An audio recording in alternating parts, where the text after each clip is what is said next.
Thanks everyone for stopping in. My name is Matt. I play games as the Cutter, and this is the Thursday interpersonal long form discussion show. Thanks for everyone who's coming in live. Thanks for everyone that's catching this on a replay. We did announce on the Wednesday show, that's where we do chat participation and narrated play and challenges. We announced last night that next week here on this program, we are going to have Dave Birdlaw Logvin. Dave's going to be a great guest. He is a Double Hero Realms legend, a great community member through face-to-face interaction, and also he is a game designer. But tonight, we've got 2/3 of the Star Realms playing community of Neenah, Wisconsin. We already covered 1/3 of it on this show. We're working our way through. We have the Gesslers, and you guys know DG3 and LadyG3, of course, from the community, from competition, from Dodgeball. He is also, incidentally, my Dodgeball coach, and Shannon is already a Dodgeball beast. They are my new BFFs. Hello, Mr. and Mrs. Gessler. Hey. MattTheCutter. Thanks for having us on. Thanks so much. I am so excited to have you guys on because you are so active right now and so positive. Yeah, we got to be positive. We're trying to win more dodgeball games than we lose, and that's a thing. And just timely here, Daryl, in fact, announced a very large project today, and we're going to talk about that. Before we do, guys, why don't we talk about... Oh. Guys, I'm not smart. I had that screen up. Hey, everyone, again. Let's wave to everybody. All right. So sorry. So there everyone is. Welcome. Why don't we tell... I already kind of previewed. You guys are in the recent Star Realms hotbed of Neenah, Wisconsin.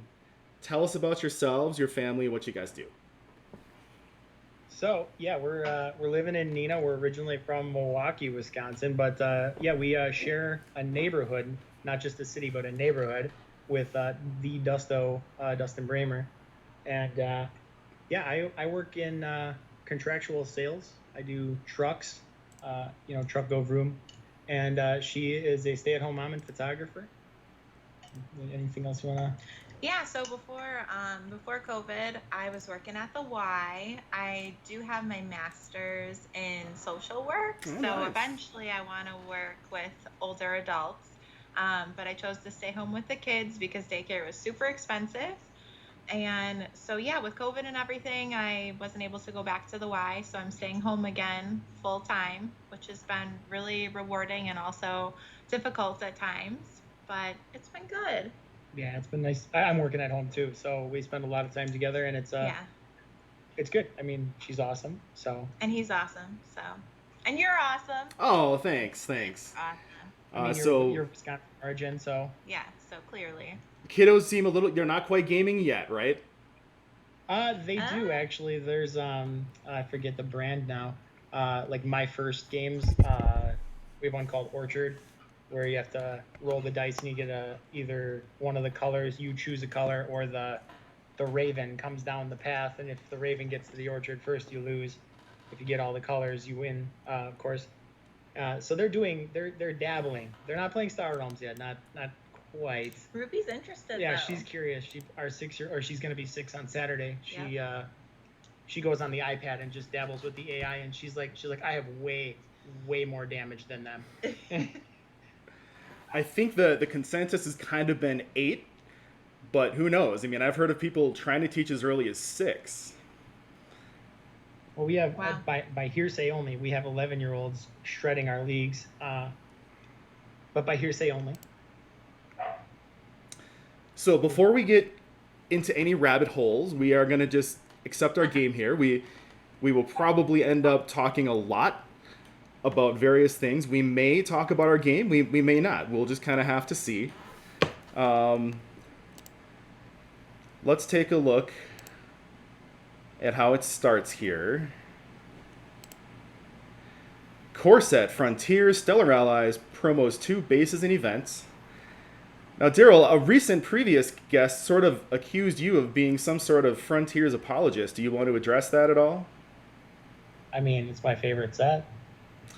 That's about it. I played, oh man, an embarrassing number of games in the beta and an additional embarrassing number once it came to production. And I just really like the way the set works. Just it's a personal thing. I have not been playing since the beginning, however, of Star Realms. So it was kind of my one thing to latch onto and get my niche is to be good at this set.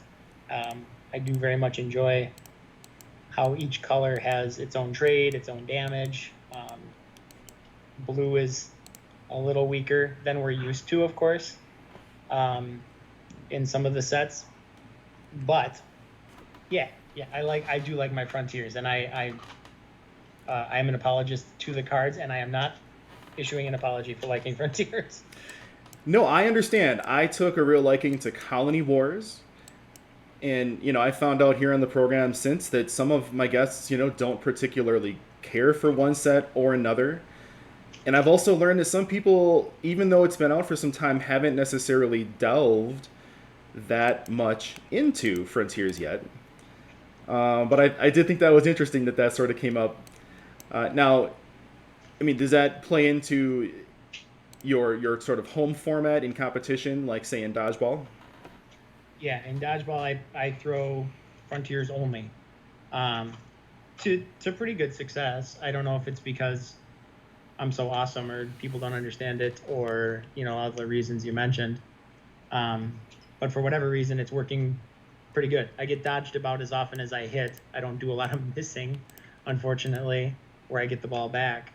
But so you're saying Frontiers exclusively, no other sets is your home format? That is, yep. Okay, I see why that can get you a reputation then, certainly.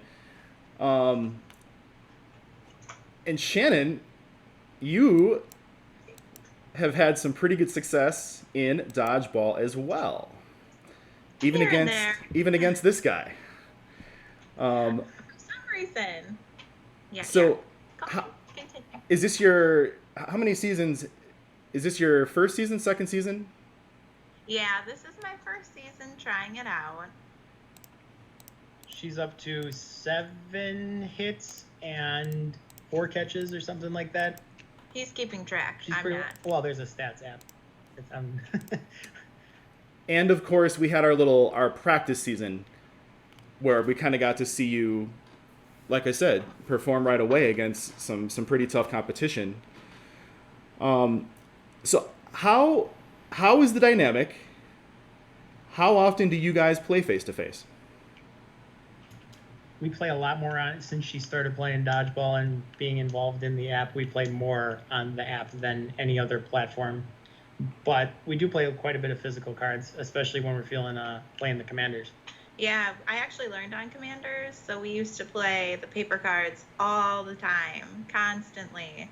And then once I started Dodgeball, I think, or right before Dodgeball, that's when I finally transitioned over to the app, and I just tried the ladder. Is that what it's called? Yeah, she queued up a game. I mean, I played a couple games on her account, just because, but careful, yeah, someone's gonna clip that, and they're gonna use that against you guys at some point. Shannon, I don't think he needs to. You've established some pretty good proficiency right away. So real quick, I want to come back to this. Shannon learned the game starting with Commander decks? Essentially. I mean, I taught her the basic rules and, how the game works with just core set deck. But then we quickly moved into, because it was the newest release alongside Frontiers, was the Commander decks. It was just kind of fun to pick a niche for her. Especially took a shine to Nandy. I was so addicted to her, man. The purchasing power. It's a problem. Mm-hmm. I have to control myself. And she is one of the ones that regularly gets picked in the high-level competition finals, so that's certainly understandable. I do think it's just interesting because I think most players came into Commanders pretty late in their development, and that is fascinating to me. That's a little bit, that's a step up, a little higher level of thinking, and that's great. What what gaming experience? I'll ask you, Shannon, first because that's what I'm sort of going down this track, and then I'm going to ask Daryl the same thing. What gaming did you have before finding Star Realms? Yeah, so when Daryl and I first started dating, he was playing Yu-Gi-Oh! And he had a lot of friends who played. And how long were you playing for before you met me? Oh my gosh. Years, I mean. Yeah, 6 or 7 years. So he was very well established in that. And so when I started dating him, I entertained it and I started playing and I liked it. I wasn't crazy about it, but that's pretty much the only like card game experience. I mean, I played other like board games or Pokemon, stuff like that, but not really like deck building games. So just Yu-Gi-Oh! And then Star Realms came around and I was like instantly addicted to it. Like I wasn't like, oh, I'm just going to play this because I'm your girlfriend and that would be nice to do that. I'm going to play this because I like this. This is fun. That is so great to hear. I mean, that's one of those weird things. You have to establish your relationship with what Star Realms is in your life. And when I do talk to Star Realms couples, I kind of like to feel that out. And what I'm hearing is you discovered a enjoyment of the game naturally on your own, and I think that is a huge factor into why you are having some success right away. Yeah. I'm not like forced to play it or just doing it for, well, you never forced me, but um, yeah, it's just that it's actually super fun to play. I really, really like it. It took me a while to get onto the app though, and I don't remember why I think I was intimidated. I'm still intimidated, but but I think I was a little nervous to go to the app and like branch out, but then you just kept like coaxing me and Hey, you should try this tournament. yeah, and then everyone was just so nice. Like once I did get out there, there's like people like Tat and Steph and Ashton and Missy, and they're just all so nice. And Bry's not nice though, but otherwise, just kidding, Bry. That's getting clipped. Just kidding, Bry. Yeah, everybody's so nice in the community, so that just really pulled me in when you like the game and everyone's so nice. Like it's just like, oh, this is great. I like this. Now, you mentioned that before all of that, you did dabble in some board games. Were those sort of family fun party board games, or did you start in gamer board games? Do you understand what I'm asking? Yeah, so as a child, more like family ones, but as I got older, I dabbled very lightly in the more complex, not super complex, but we played like Catan and what else have we done? Sagrada. Well, is Sagrada considered a board game? I mean it's an abstract, but it's a board game. Yeah. So lightly, but yeah. Okay, and Daryl, it sounds like you did have a pretty good start with Yu-Gi-Oh. Or was that actually not the start? Is that just where Shannon kind of came on in your gaming? What are some of your gaming roots? So I guess I was 10 when Pokemon came out, and the guy on the show was 10, and it was a big deal, super exciting. So I played Pokemon cards for a long time. Well, just a couple of years really before the guy at the game shop I played Pokemon card game said, "You gotta check this new thing out. It's Yu-Gi-Oh!" And I humored him and started playing that, and kind of never stopped. Really, until recent 3 or 4 years ago, I really stopped pursuing it. But yeah, then we started dating, and I taught her to play because I had achieved a few things in Yu-Gi-Oh, and a little bit of board gaming until we played Catan together. It was really, Candyland and stuff like as a kid, right? Yeah. Then we were over at a friend's house on Easter. We were over for dinner for something, and he pulled out a DC deck building game, and I was like, "Gosh, I wish this had an app. It's so much fun." And he's like, "Well, no, but Ascension has an app." Okay, so I went to the game store to pick out a Ascension demo deck so I could teach her, and the guy at the checkout says, if the app thing is important to you and you like this kind of game, it's like you should grab Star Realms, which I've heard multiple times that this guy should be paid for this advertisement. But yeah, it was kind of like that for me too. I looked at the website, bought the core deck, kind of never looked back. It's fantastic, and on top of it, it's just a wonderful community. That was one of the things I enjoyed about, or kept me going in Yu-Gi-Oh for so long, was really solid community.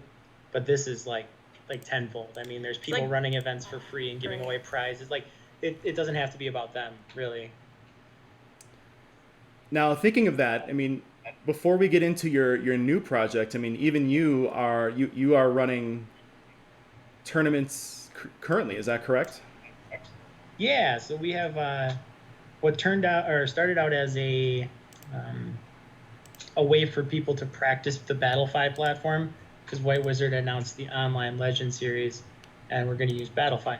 So I quickly made an account and became a tournament organizer. It's free, and gave people a single elimination tournament. Hey, let's try out reporting, because it's sort of real time in these Legend series. So and after that, I just kind of kept it and decided to do it more, and so I pursued some prize support from White Wizard, and starting to give that away in this tournament. We had to give a few personal promos away, but our last champion and runner-up were both kind enough to decline their prizes and leave them in the pool, which is cool. Another testament to the community. I'm just happy I won. I don't need anything for it. But yeah, we have a tournament series called Star Realms Battleground. And I did venture into Battlefly for the first time here when you sort of shared that with the Dodgeball group. It does look very nice. It looks like it's a very good platform for both the players and you kind of said for the organizer as well. Is that correct?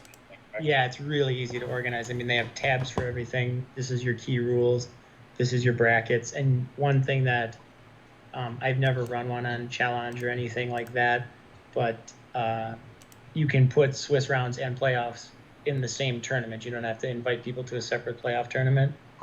You can just reseed a portion of the bracket.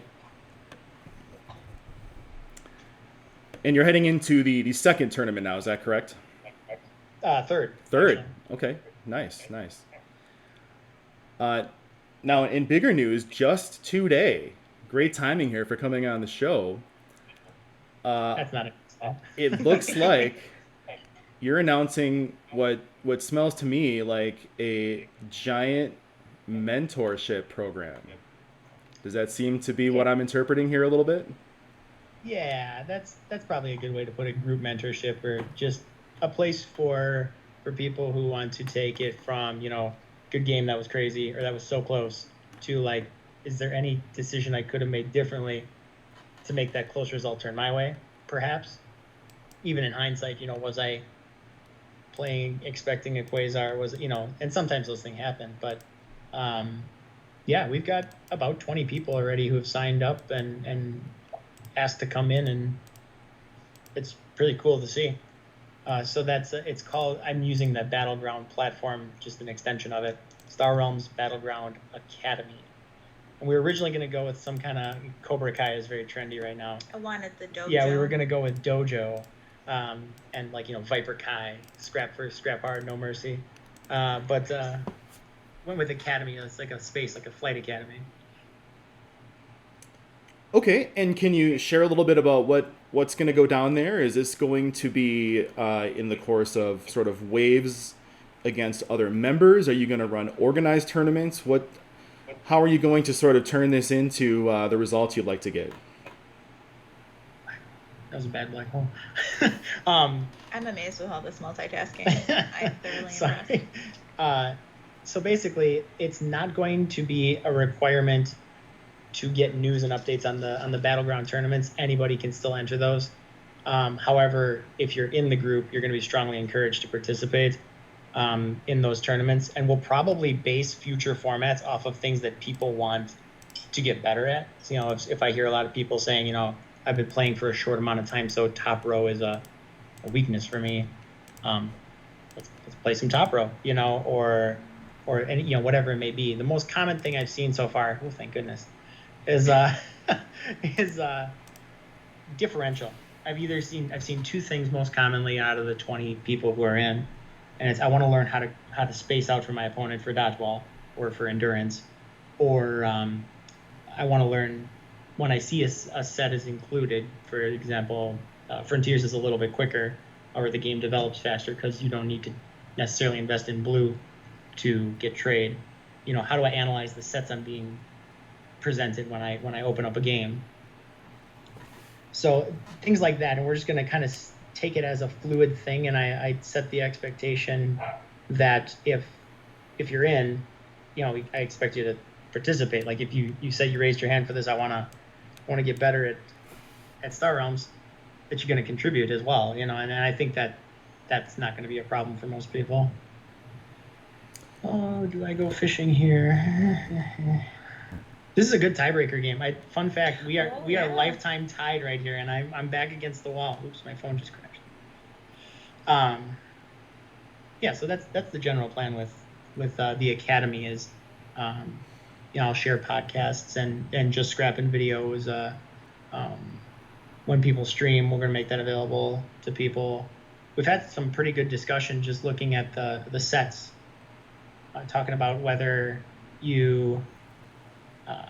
If you look at a game differently because it has events, which you do, and I think it's going to be good for multiple reasons. Good for newer players. I had somebody sign up that I've never seen them post. I've never played their username. I've never seen them before, so that's pretty cool. Maybe we're bringing somebody new into the fold that wants to, start off strong. Kind of like this one. Absolutely. So focused play, attention to context, and in discussion about how that context may affect your play. Yeah, and it's if it's not for everybody, and I know we need more Facebook groups. Totally, not really at all, but it's really just like a place for people who want to go beyond GG and look at what they can do differently, or if they can approach a game better, post a screenshot like, what do you guys buy here, and break it down. Yes, come on. I am in. Cannot quite finish this. I've been put at 1, I've been put at 2. You're a generous host, man. So I'm getting a little bit of an echo. Hopefully that goes away. Maybe you need to talk less loud. No, it was fine. Just up until a couple minutes ago. Hopefully it won't be a factor.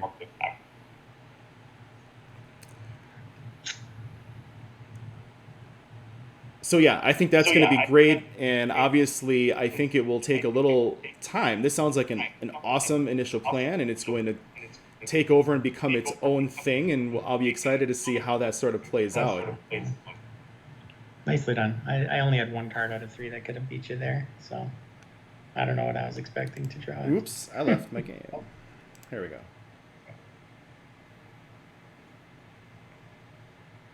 Well, that was a worthy tiebreaker game. So what did that put us? 38 and 37 in favor of you. 38-37. I did not realize I didn't know we'd played quite that many games. We played a great number in the Frontiers beta, and then I also jumped on your how big can you make the rec station project. That's right. That was so much fun. So we did some grinding there. So good game for the first one there. Good game for sure. I'm letting Daryl and Shannon send the challenges in the order that they would like to play and the formats that they would like to play. So I'll await here challenge from Shannon's in a state of flux right now. She wants to change up her dodgeball format, so I am. I need to embrace the chaos. So Shannon, let's actually talk about your play for a little bit. You have an ability that I don't know how much has been expressed to you. Maybe Daryl has, but it's something that's been noticed, and that is you're capable of of sticking with your plan, playing well, without getting phased by the big name that might be across the table. You're fairly able to just stick with the habits you've been working on. That is something that not everyone is able to do. Sometimes if a known player, an extremely high level player, or an accomplished player comes across your play in tournament, some players, they get nervous to the point where it starts making bad decisions. And that's something that you seem to be oblivious to. And in other times where I look at someone who is somewhat up and coming and they're able to do that, we can look and say maybe they're just naive to who the good players are. We cannot say that with you. You are absolutely aware of who the good players are because you play dodgeball, you've been around dodgeball, and you have a spouse who will constantly fill you in if there's a good player that you're not aware of. Are you aware that you have this superpower, and how do you think it came about? Superpower. I guess I didn't really realize it. I mean, I think for the most part, I'm like oblivious to that. There, every once in a while, there's someone that he just really talks about though, and then it'll like get in my head. But otherwise, for the most part, I think I'm just like trying to get out there and do a good job. You know, like when you're on a team, something just kicks in and you're like, I can't let them down. I can't let them down. You know, like we do that to ourselves. We put pressure on ourselves to do well. But yeah, I don't know. I feel like for the most part, I do okay with that, you know. But except for when he gets in my head, when he says people like Kincaid. She seems fairly unfazed though. I mean, overall. For the most part, I would say, yeah. And the reason it's important is because, yeah, I mean, you can spend a good amount of effort and practice learning good habits. Yeah. But if good habits start to go out the window because you're a little intimidated by one particular opponent, it's easy to start wanting to maybe play to their deck. But if you do, I mean, you might be giving a player with maybe a slight advantage, a bigger advantage by making bad purchases in a bad deck. And again, I was just so impressed right away. I've never, looked at one of your decks and thought, oh, she's just kind of out there making bad decisions. And then I go on to find out that, yeah, you've had success in dodgeball, and these are serious players. They are. Yeah, they are. They're awesome. It's a great place to learn, and I'm not perfect all the time. I definitely have made some bad decisions. But what's really nice is sometimes people will nicely tell you, like, oh, you could have done that there. You're like, oh, that was a mistake. That was pretty bad. I should have done that. Because sometimes there are those old habits that just don't want to die. Like, I love Nandi. How is it actually pronounced? Is it Nandi or Nandi? Nandi is fictional, so I guess that is up to you. Okay, well, we said Nandi, so I'll call it Nandi. So, like, I was obsessed with Nandi, so I have a buying problem. So all the time I have to, stay strong. Have as much trade as humanly possible. Yeah. And then, like, he taught me to scrap, so then I was crazy about scrapping all the time. And so it's just finding that balance. But I think it's really cool that, there's people that are willing to help you improve, and they're nice about it, too, They're not like, oh, you're dumb, you should have done that. They're just, they're helpful, and because we all have our moments of weakness in the game. Oh, yeah. Make some of those questionable decisions. Oh, I mean, I lose, my history says I lose 43 out of every 100, and that's, they're not all going to pan out. Yeah. So, obviously, I mean, you guys would have liked to maybe have been on the same team. What would you feel someday? Do you have any ambitions about coaching against Daryl in dodgeball someday? Whoa. So right now my team knows this, but I'm like super torn if I should do another season. My team is awesome right now, and I love them so much. I'm getting too attached. But besides that, like, I do put a lot of pressure on myself sometimes.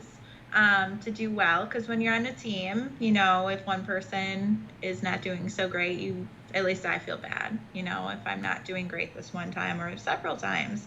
So I'm still kind of undecided if I'm gonna do dodgeball again.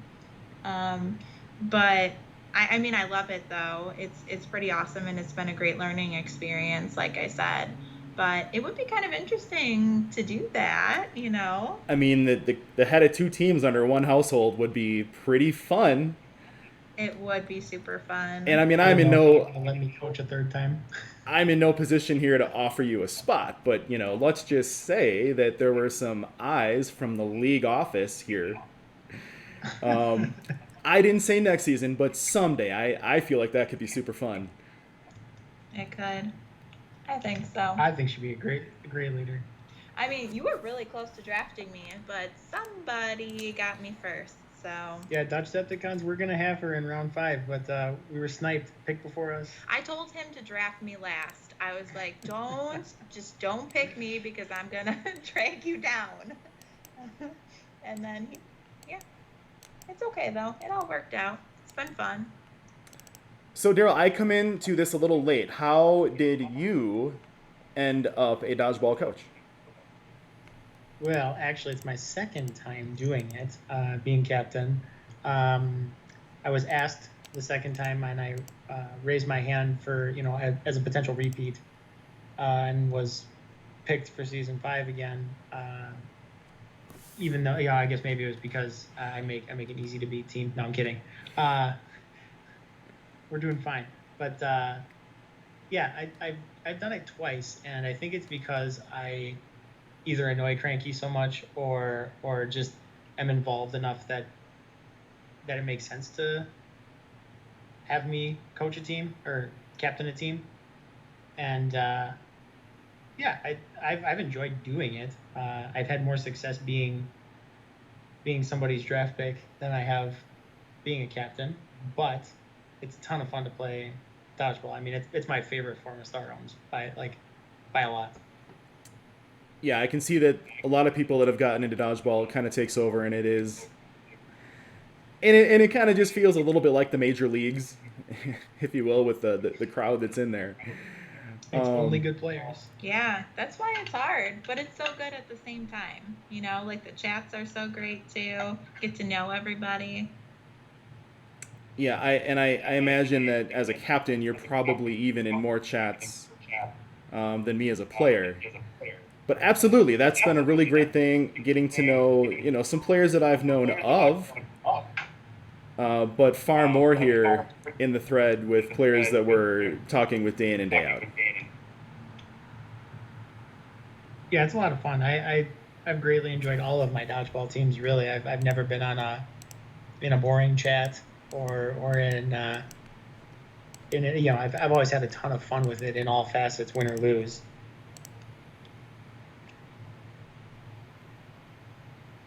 I don't know why I keep going out of the game. I gotta come back.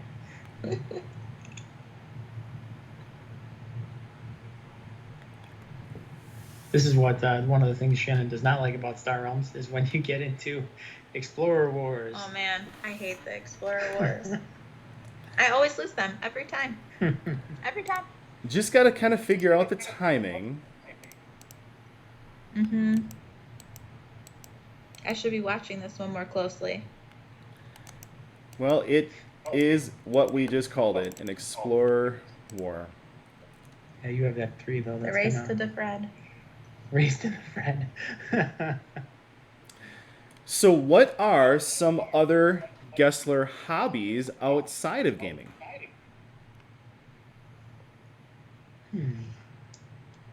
More games? No, I'm kidding. We play a lot with neighborhood kids. Have a lot of people over at our house. We're involved in our church. We are.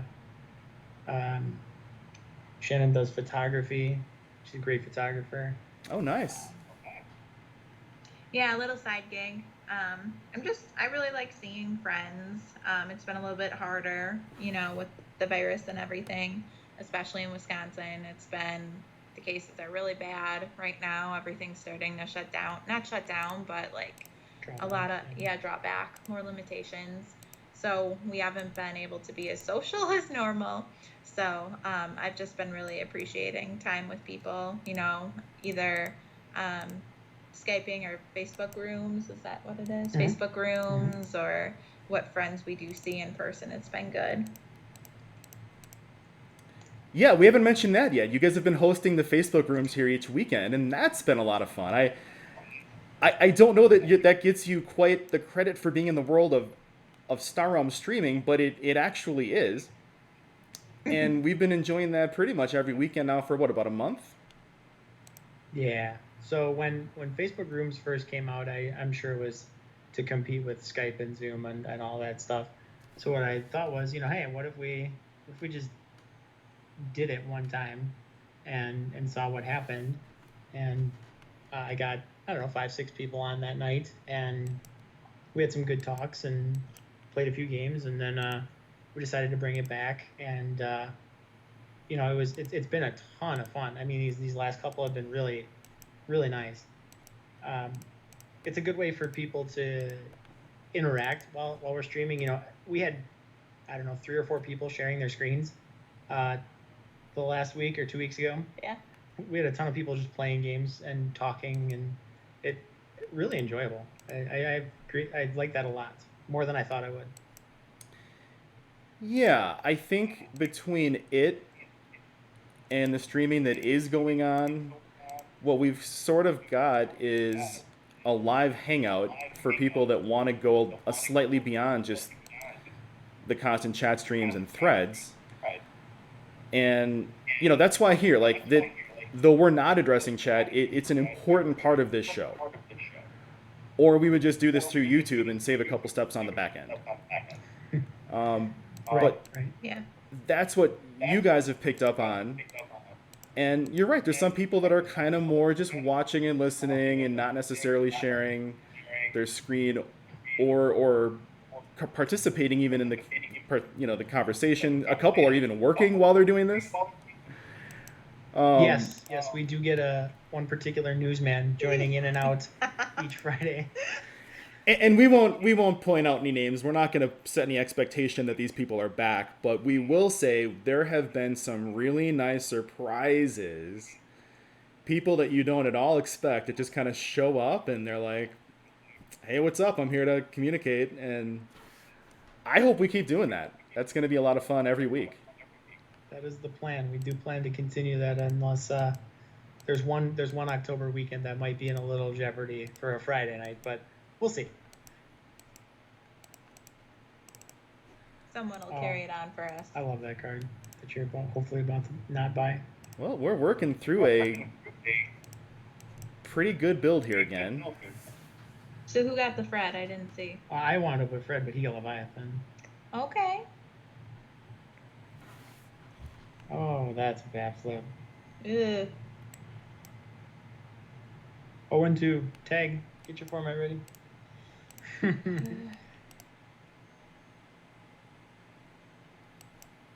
Never gonna recover from this. Actually, probably won't. I don't know. I love that card, the Recycle Bot. What's your favorite card right now, Matt? Oh boy. I haven't really thought too much. I will say this. Right now, I'm really hot on the Blockade Runner. I'm not going to call it my favorite card. But I think right now it's my favorite card out of the new set. And it's not for the main reason. It's for the bottom box. Yeah. No, that's the real gravy. It really, once it's lived out its usefulness, part of a discard combo. I'm going to think, though, on that, Shannon. That's a good question. My favorite card right now. Do you have a favorite card right now? I was going to say, what's your favorite card? I have weaknesses for silly cards. I just get excited. Like, we have an inside joke. We should probably share it with you. When we were playing Commanders back in the day, we both loved Cutter. And so every time Cutter would come out, we would say, "Hi, Cutter," to each other, and then we would fight over it to try to see who could get it first, because we both were obsessed with Cutter. So Cutter is my first ever favorite. Me too. Yeah. I wouldn't have known that.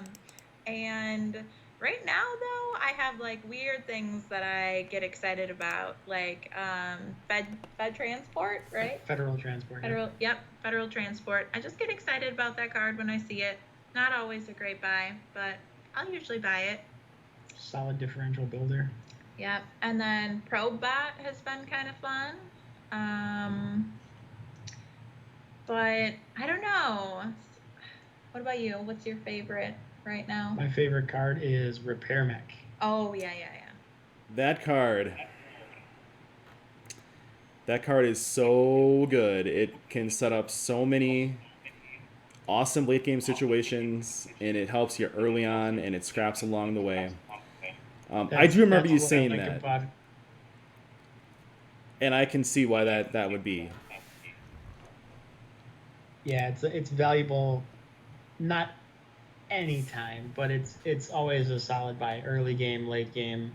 Like you said, if you get it early enough, it scraps along the way with you while providing purchases. That's a strong card. Now, knowing that's the case, and you like to focus on frontiers, I mean, is there a particular sort of type of base build that you have that you really like to work towards in the frontiers context and can exploit that card in particular? Neural Nexus is not a super strong card as sevens go, but it's a fun card with Repair Mech, because if you have him, you can put it out and there's tons of draws. Farm Ship, Frontier Hawk, Burrower, there's tons of draws. But if you have it out, you can top and draw any base with Repair Mech. You just drop it, put whatever, put Ion Station or Captured Outpost or Siege Fortress, big one, Siege Fortress or Swarm Cluster, and then Neural Nexus draws it for you. So, I mean, Neural Nexus does a lot of fun things with it, but it's more gimmicky. I think just pushing yellow bases back to the top to generate trade or to create dual ally abilities, particularly Light Cruiser, is a good one. I think that some of the blob bases are also pretty sneaky. The ones that provide trade on the ally or Nesting Ground. Yeah, Nesting Ground in particular. Before getting into missions, as heavy into blob as I am, I generally don't much care for those smaller green bases, and yet Nesting Ground came around and I realized it had that boosted ally ability, and it seems like much more compelling as a card. Yeah, it doesn't look like an immediate threat, but I mean, it acts a lot like in that first game we played, that Ion Station. Sit there 2 or 3 times, and all of a sudden you've got a lot of really expensive cards in your blob deck, and you can still ally for 4. Now, before differential and dodgeball,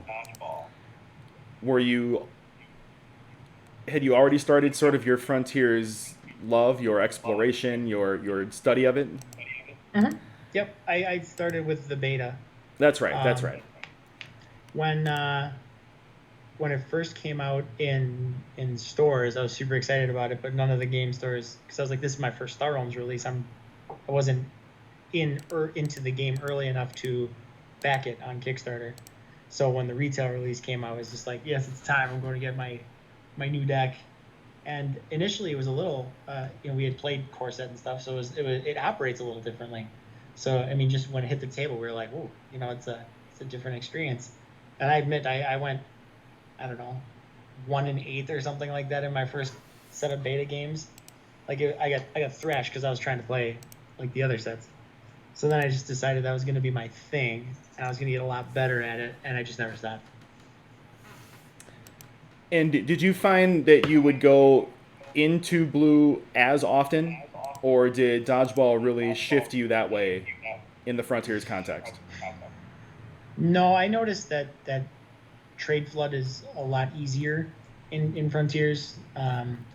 Cards like orbital shuttle that appear good are a little bit less so when you can have a Frontier Hawk that draws a card without having bases out there and does damage, or Farm Ship that gives you the same amount of trade, draws for you, can pop for damage.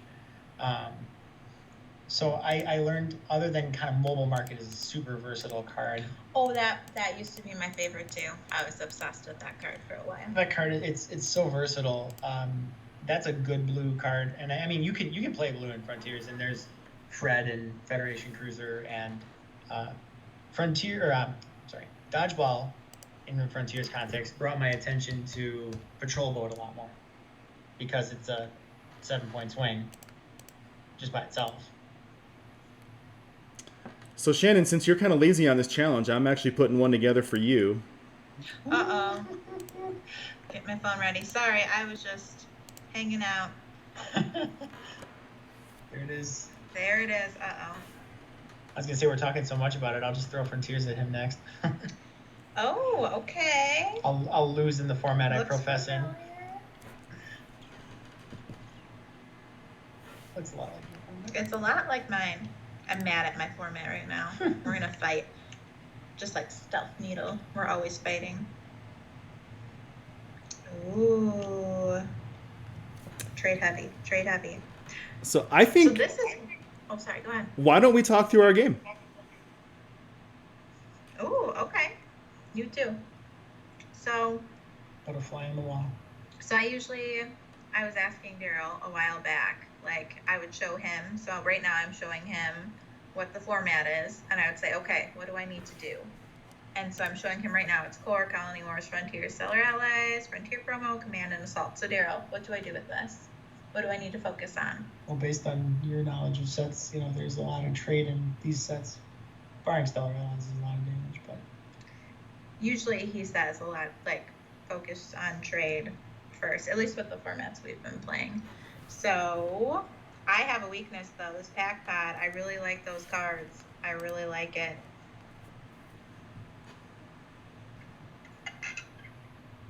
But I'm going to buy this one. Yep, I do understand. you're going to leave the packed card for the packed guy? I know, that's dangerous. Nope, This so is me controlling myself. what I like about the format I sent is it offers a good ability to go into potentially up to 4 colors without too much consequence.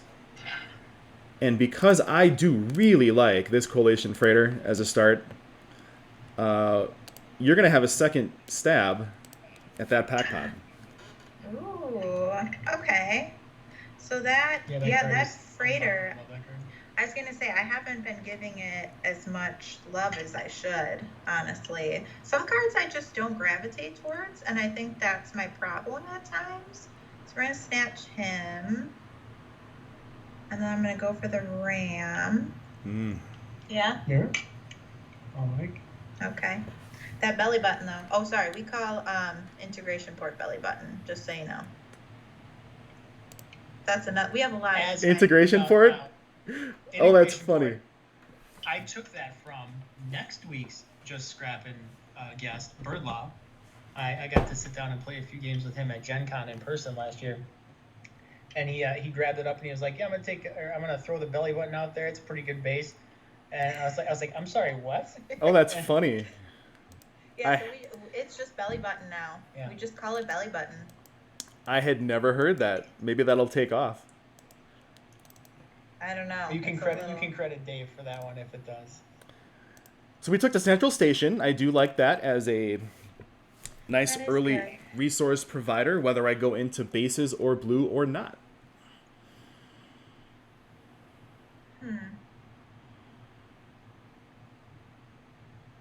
So this is what's hard for me. I'm so fickle and I'm indecisive as a person in general. So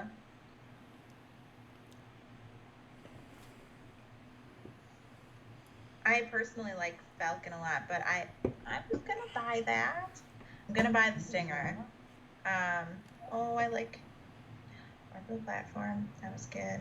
See, so when I was first playing, I would play against Tatiana a lot, and I saw her buy like all these little things, and she beat me all the time, and she still does. But I would always like focus on buying the bigger things, and she would buy all these smaller things, And I was like, oh, that's a good strategy right there. So now I've been experimenting with that, and sometimes it works really well. Okay, so Explorer, yeah, sure, we'll do it. I play slow, sorry guys. No, this is good. No. When I ask you to talk through, this is actually good. What I want to see, allow people to see is sort of your decision making and mine. Oh man. And this is great. This is great. And yeah, so You don't want to be in my brain. This is the spirit of the Academy, by the way, is people, post screenshots. What do you buy here? Do you think this is a good idea? Like sometimes I take 5 minutes to decide what to buy on the first turn because it's that important. Like your first turn can determine so many things, and it's stressful. No, I love to hear that. That means you're taking it seriously. Right. Oh, farm ship. I can't get you though. So good thing I got trade pod because I'm about to get a dreadnought. Very nice. But sometimes I'm tempted though. I want to be like, oh, maybe I know this is bad, but like I should get the farm ship and the falcon, and sometimes it works. But this time we're gonna do this. Oh, there he is again. Spoiler. Well, I am one short of getting that summit site.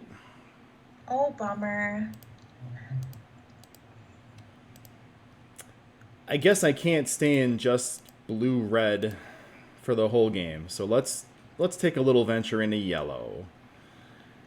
I think it is going to be farm ship. And I do have a red base. So I think we're going to grab that Temple Guardian to dock it up. Ugh. No. You guys liking the dockers so far? They're dangerous, man. They're like out of control. They can be. I mean, yeah. To go back to a point you made earlier, Matt, the danger of those little green bases is like greatly exacerbated by Sentinel, the green docking ship. That is a very fair point. I mean, you can hide them behind any outpost, and that card is a Punisher at 5 damage for $3, and allies, hits the nesting ground for 9. All of a sudden, that's 9 damage and 2 trade, and it's going back to your hand. And if you have any other bases out there, I mean, it can really, really move quickly. Yeah, it definitely makes those bases better in a race game to have something like that. Yeah, the Dockers, and I'm blanking on the name of the new green base, but Swarming Point? It just seems so damagey for the cost. I mean, yes, you have to sort of hit the multi-combo if you want to really max it, but man, for 5. Yeah, Swarming Point is the card. All right, let's take a That peek card is here. quite bananas. I agree with you. A baby cluster is what I call it. See, this is where I struggle, okay? So Daryl's always like, remember to get a base. And then, so I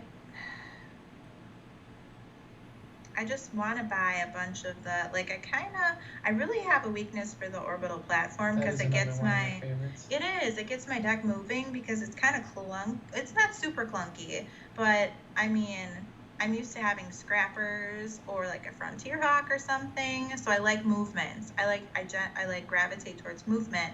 So I'm really tempted to go with the orbital platform because of that, or just a card that would draw. But bases are good too, and I shouldn't just be wide open here. What's your input? Is it okay? Can I get his input? Absolutely. Absolutely, please. So he has, yeah, I think I should take it, especially with what you have over there. Like all that, no, you should not get any more red. I'm not giving you any more red. Okay. Now, to pop the Explorer or not is always a debate with this one. He likes to pop his Explorers for the most part. And looking at my deck now, I actually appreciate somebody whom I respect greatly joined the Academy, and they're one of the questions you're asked when you join is, what do you want to work on? second gear discussion posts, things like that. And this person said, when to stop buying and when to get rid of my Explorers. And I think about that a lot, and I never really realized how much of a debate it is until I saw somebody, like I said, who I think is a great player, say, I'm just as lost as you, bud. So my general stance, unless it's an Explorer race, is I have to find a real reason to keep them. My default is that they're going to get one use and then they're gone. That's how I feel too. If I have to buy them during the first shuffle, I'd like to see them gone during the second. And sometimes you have to recognize exactly what you're talking about when it's actually important to hold on to them. Or do the weird wishy-washy thing of scrap one and buy one, Yeah. And it's weird. The way he says it, the way he explains it to me is that it clogs my deck up. Mm-hmm. And I think that has been true. Sometimes I've held on to them when I shouldn't, but it's because I have a trade issue. I just like buying things. I will say that if you've invested into trade, if you invest into scrap, it makes a lot of sense to get them out of your way because they're in your way. I wanted that. If you're investing in trade, you gotta go back in. It did the thing. You ever notice that glitch? If you're clicking on something when they end their turn, your cards don't actually light up, so you can move them. No, I haven't. I must just like click too much. And I'm like, I gotta look at his discard pile. Oh, he's about to shuffle. Click. I gotta see. So something I was guilty of in the past with Daryl is I never paid attention to what he was buying, and that's terrible. It's a fatal flaw. And so when I started playing on the app, I had to start paying attention to what people were buying, because sometimes I could beat Daryl pretty often without paying attention to what he was buying. But when you're playing against other people, totally different styles, different levels, all that kind of stuff, you have to watch what they're buying. I couldn't be lazy anymore. So this is great, actually, and I have a few points and questions about it. Number one, excellent point. Not only do you have to, but the app gives you really nice access and little piles to be able to. So that's also very nice. And in asynchronous games especially, you can't remember what people are buying. It's just not practical. Now, do you guys at home play with app rules, or do you specifically make a point to use the in-person rules? Can you delay your ally triggers? Do you require immediate discards? Things like that? So we do try to do as much paper rules as possible when playing paper. Not for any competitive reason, just because, I've explained to her a few times, there's cards that are not severely, but hindered by immediate draws, cards like Central Office, that you can put a card on top and then draw it. But just because we know that exists, we do, hey, I can wait on this ally ability. There's no harm in that. I would understand why, especially as a lot of tournaments and things like that occur during using the app, you'd want to just practice that way. So I'd be surprised if a lot of people do it that way. It's been pretty lax, though, when we play in person, I feel like, So you, right here in this row, though, so you want me to pop my stinger to... Am I that obvious?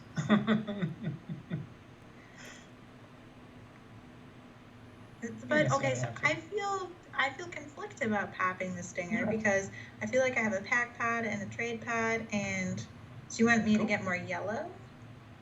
You think? If you're gonna buy anything, you definitely want to not buy any of those clunky trade cards. Clunky trade cards, he says. See, I just grabbed it. You could keep the stinger for 6 damage. Certainly, you have some green in your deck that'll trigger. This is what goes through my brain, you guys. And people probably, it drives them crazy how long it takes me to play them back. But No, listen. I'm sorry, Matt. You can keep No, asking your listen. question. This I'm is sorry, I this interrupted. is why this is so great. This is why I want to share people's play styles to see again. So often, a lot of players just Ooh, kind of pound through turns. You're demonstrating you scrutinize each play, too much. and well, well, to the degree that Successful. your Sometimes. whatever your win percentage is, and obviously in tournaments you're scrutinizing these even more. So no, it's this is great. This is actually really great to see and very insightful. So one of the most I guess impressive sort of practices I saw for learning the concept that you brought up in remembering what your face to face opponent purchases. I played a good amount with Alex Klemp. Klemp is a beast of a player, a 65 plus percent player. And in face to Whoa. face, every time I was about to trigger a shuffle, he would stop and say, wait, and he would recite all of the non starters that were in my discard pile from memory at that point. That's intense. Every time. He did this over and over and over. And occasionally he might miss one, but it was impressive to see that he was able to do this consistently. And again, I'm not suggesting you guys necessarily go to a practice like that, but that it's awesome that you identified that that is a skill and that you are working on it and that you do take it seriously in the app as well. I think there are some players that are kind of oblivious to being able to look at those piles and don't. Yeah, that was me in the past. I I think didn't care. especially as someone is playing out a turn and they get down to 4 cards or whatever, as you can see it's about to happen, accounting for what's in their shuffle is vital. I mean, you can be like, oh, they have all bombs, or you can be like, oh, they just shuffled and 3 of those cards are scouts. So yeah, something that made me think of is at times Daryl taught me, like in your first turn, you can look at what you have and then you can see what they have eventually. And then you can decide to buy a smaller card because you can see what they're going to have, and you can save that bigger card if you know they're not going to be able to afford it. Does that make sense? It Can you explain that absolutely better? does. No. I get you. So in Star Gnome's language, if they start like 5-3, you leave the 4 because they can't afford the 4. No, That's what he taught me. absolutely. And the only thing that has stifled that now is how much chaos there is. That used to be so much more reliable. and and now they might stumble on some sort of event or hero that helps them get what you thought you could buy. But no, that, listen, especially when when you're aware of whether there are things like chaos, knowing that awareness of what your opponent just physically can't purchase means you might be able to save some things in the row for yourself in 2 turns. Oh. Yeah, definitely. It's something. So checking discard piles and anticipating things. It's easier in deck building games because you turn over. But being a TCG player, Pokemon, Yu-Gi-Oh, I played with Magic for a summer. Filtering through a discard pile and knowing, these cards are in this deck, and now they've expended 2 copies of this or whatever. That skill came with me from a past life, if you will. So I really enjoyed it. I almost felt like it was cheating that the app would be like, yeah, you can totally see what's in your opponent's hand and deck. You don't know which 5 are in their hand, but I was like, oh, come on, this is easy. That's a great feature. Oh, Oracle. And You if took you're, everything Of course, I wanted. you can't. Not everybody brought the same cards to the table in TCG, so it's not as much of an advantage as I originally gave it credit for. But it's something you really need to know and account for while you're playing. so I have about half the life total of Mrs. G here. We're gonna hope that I can hang. Her scrutinizing might pay off. The grinder. I don't know. I've noticed lately that I start off pretty strong, and then I get not lazy in the middle, but I get too relaxed sometimes. Like right now, I'm trying to think things through a little bit more. But sometimes I get, or like I'm playing with the kids around, and I'm juggling all these things, and then I make a mistake or I rush something, and then it kind of like starts to fall apart. That happened to me today in Dodgeball. I was just not crushing. Well, I was kind of crushing She started at strong. first. I started super strong, like 70 something to like 30 something. And then I just got kind of comfortable and wasn't paying as much of attention and doing virtual school with my girl, teaching her how to juggle, hopefully with knives someday. She doesn't need that. That's an inside joke. But oops, okay, pay attention. See, I do this sometimes, all the time. I like this hand. This is a fun hand. It's kind of nice to have Fred and Dreadnought in the same hand. That sounds Nice to have lethal. sounds pretty lethal to me. It's so nice to have lethal. Wait, oh, okay. But now all that stuff, okay. So now, but, okay, yeah, he's dead. But, okay, so another thing. But, okay, so another thing, like, if you weren't going to be dead right here, Daryl also has taught me that I would have left all this stuff behind on my shuffle. So, like, your shuffle, you have to pay attention to your shuffle, too. That's, like, next level to me. But he taught, let's gain, sorry, no, wait. Should I game? Should I hit? I mean, Doesn't matter. Just beat him. Not everything is dodgeball. Just beat him. But I live for dodgeball. Pop it all. Destroy Very target nice. base. Sorry, Matt. And that is a big-time dodgeball hit. At least I can do it here. Cheese and crackers. Very nice. Good game, Shannon. Thanks. I don't think it's an accident that the only person to beat you tonight is Shannon, do it again. Go again, you guys. would you like to rematch that, Shannon? Yeah, do that one more Oh, time. okay. Sure, yeah. Here it comes. Okay.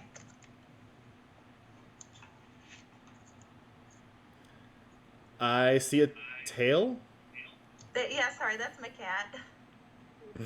That's our cat. She's been hanging out. Not quite in the picture, but okay, all right. Here we go. So same format. Yep. And once again, there is a packed pod in the row, and I am going to take it this time. Okay, I'm loading it up here. Oh boy. Is this going to turn into an Explorer War? Well, maybe. It kind of depends on what's underneath that plasma bot. Yeah. I don't know if I want to, like, snatch it up, though. Because, like, in the past, Daryl has said, if there's big stuff, like, race to the big thing sometimes. So I could choose to buy it, or I could just race you. But I have 5, so that's kind of... Okay, we're going to be risky and just snatch her up. Okay, we'll just take that, too. Okay, all right. We'll see how this goes. Yeah. I'm happy with that patrol cutter enough that I'm going to actually waste a resource overtaking 2 explorers. Okay. But that might force us into an explorer race after all. You know how I hate these.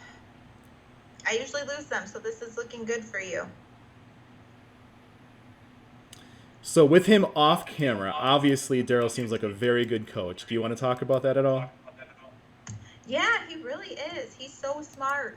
Like, he just, I don't know, the stuff he retains, and I think he plays a lot too, so he's met a lot of great people that have helped him learn. Sure. Yeah, he's really great. He's really patient too. If I'm not getting something, he'll try to, like, revisualize it or show it to me in a new way that I'll understand. And sometimes I need to hear it a few times before I can get it through my head. But okay, let's see here. Daryl really likes this guy, and I really like this guy too. Mm-hmm. Okay, so Matt, here, should I keep my Explorer or let it go? I think here in the upper 40s, you're just going into your shuffle. I think you're safe to keep it right now. That's what I was leaning towards. I usually lean a little bit more towards keeping, but as I said, I have trade issues, so. Well, and the fact that you're aware and thinking about it is already one huge step. because it's probably the tip I do offer people the most when looking over their strategy is I think you might have invested in too much trade. So the fact that you're already on top of it is a pretty good sign. Now, because I have trade on the cards that I've purchased, I'm ready to let them go, but that's also because I'm grabbing a bomb. Right, you are. That is a bomb.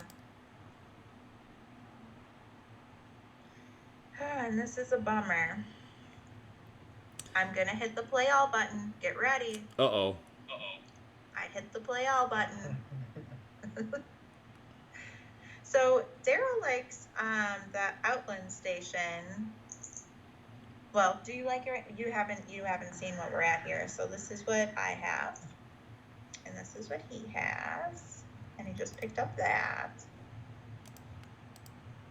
In general, though, I mean, you like the Outland station. I don't know if you like it right here. Yep, that's a really strong card. We'll take it. I didn't. Cargo craft. Yellow cutter. Yeah. It's right there. Yeah. I mean, the life gain on regular cutter makes it a better card generically, but just 2 trade, allies for 4 damage, does its factions thing. Yellow cutter. I think I'm gonna take it. Oh, a freighter. And now I think I'm gonna let go of this guy. Goodbye, little buddy.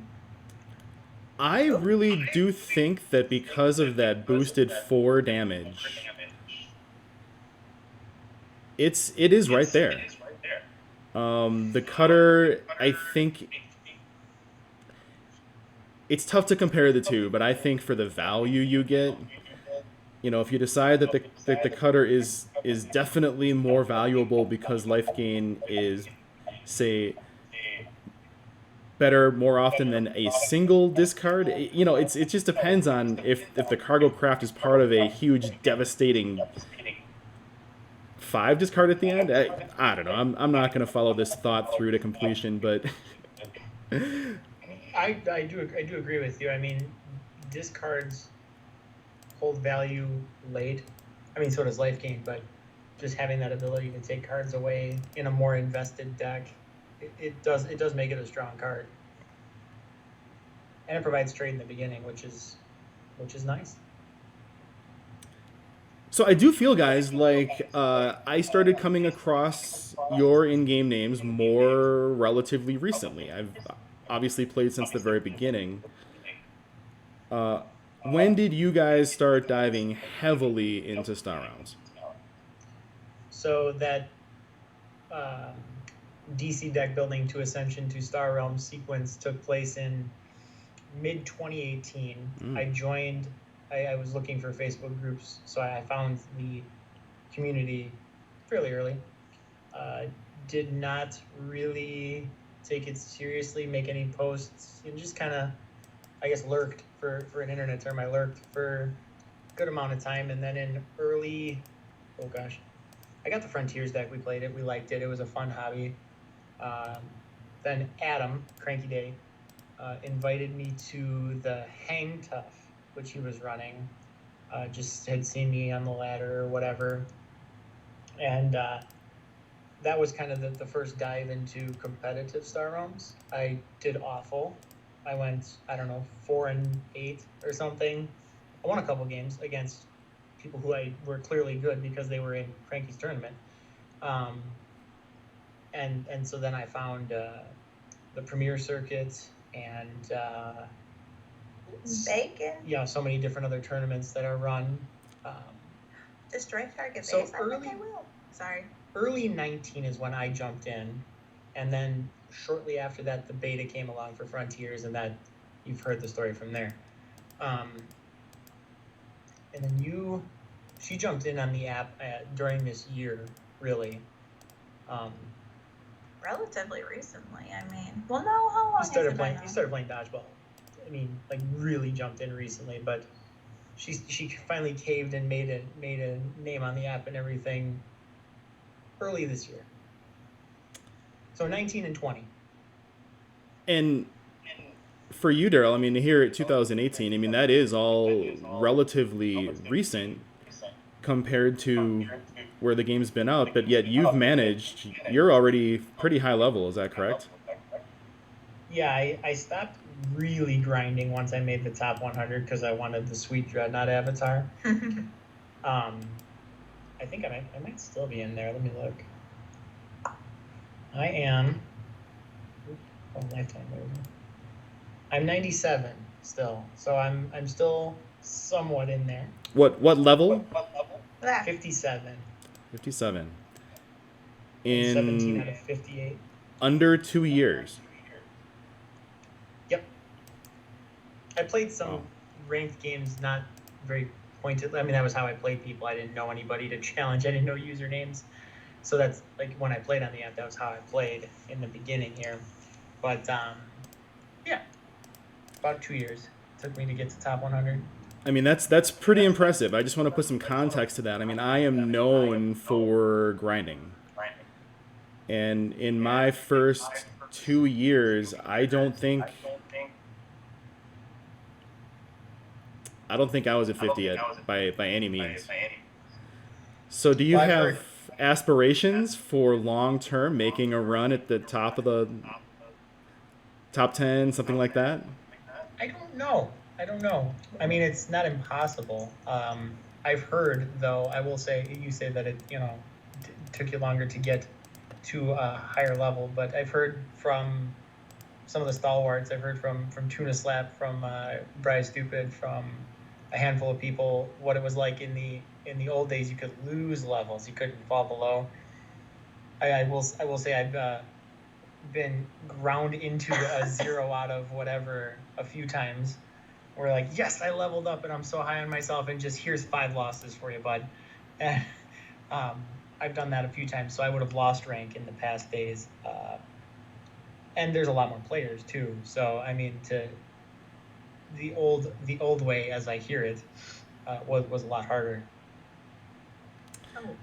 I did have one awful skid. Right after I hit level 25, I slid all the way back. I don't know what happened, but down into upper level 20. A 90-plus game slide. Yikes. And I mean, sometimes streaks feel like that, though. I've had a tough week 2 weeks ago. And it seriously felt like I lost like 200 games. I lost like 20 games, but it was awful. Matt, I have to say, you did something I really wouldn't have. Maybe other people would totally think of this, but when you had Leviathan before, and you added that Explorer to your hand to add damage, I like that. I mean, I didn't like that. Oh, sure, yeah. If it's the only thing available. Attacking. Yeah, I had nothing in my hand. And yeah, even late game, because you can just let that Explorer go right away. It's nice. Just so everybody knows, when I hit you, like when I attack you, almost every single time, I say boop. That was very, very nice. Good games. See, this is what's happened. We think she's just getting going, and then I suddenly look at my score, and she's got me at half of her life total. But seriously, like, I feel like I do that. Like, I knock people, not everybody, but like some people, I knock them down, but they're building an engine, and I'm not always doing that. Like, who are the people that are really great at that? Kincaid. I feel like JP is really good at that. Like, they just like build these engines, and I'm knocking them. Well, I don't usually get JP very low. He usually just beats me all the time. But I knock these people down, and then all of a sudden I'm like, oh, what just happened? So that's been hard for me lately, but it's been good. I'm getting a lot of practice, and hopefully I'll get a new throwing format, and we'll be good. So Daryl, I'm actually going to send you. Ooh. Just not missions, right? Oh, I know you like No. missions. I know. I was going to say, I didn't necessarily want to get bogged down at the beginning of the show with any sort of missions. I wanted to make sure we gave people a chance to get to know you both. But here, a little bit later in the show, let's do some missions, Daryl, and maybe we can talk through our game. Sure. Yeah, so Frontiers promos with a dodgeball race or max deck, whatever you want to call it, is an interesting new territory.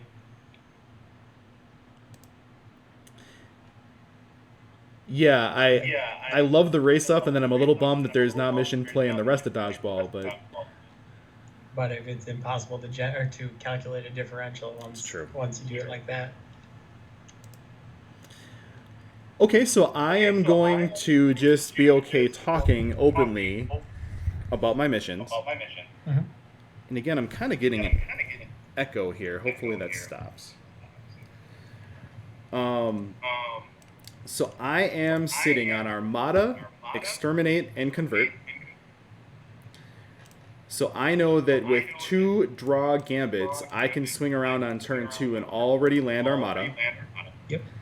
So we're looking instead at starting buys on my other 2, Convert and Exterminate. We can use the resource portion of my asteroid mining to purchase, and I think it's going to end up being a Coalition Messenger. So thanks to the not patience rewarded, powerful backing, got a little extra life. Unfortunately, I can't trigger missions on my opponent's turn, but either way, it's irrelevant now. So I have, since you're talking open, I can talk open to justify my play. I have Unite, Colonize, and Influence. So I have the dreaded 3 ships of the same color, 3 ships of different colors. Mm-hmm. Which is why these 2 color cards are just so darn handy. I look over this row. I feel like definitely taking the 2 color ship, but I also want to. I have 5 trade, and my thought is if I buy the 2 color ship and I don't trigger a comet or something, I'm looking at possibly using my gambit to draw that last trade. That would give me multiple ships of the same color, as well as 2 ships of different colors, and a shuffle. It's a possibility. But either way, we're going to follow this guy here, and that card is a pain. I think I'm actually going to do that. Even if the 2-pronged attack fails, which it did, I'll still get to shuffle my deck. Okay, like we did preview, we're going to trigger both gambits for the Armada. So one thing I do ask is, we see Armada, Exterminate, Convert. So I guess there was nothing other than possibly adding your Battle Screecher to your deck before you played your 7th ship to Armada. But I guess you're going to turn over before you do that again, so... Yeah, and I kind of like to just trigger that Armada when I can. I don't want to hit any events that might mess it up. Sure, a black hole or something. But you're right. I mean, that's a valid point. Nice. This could be a swift 3-0 here, my man.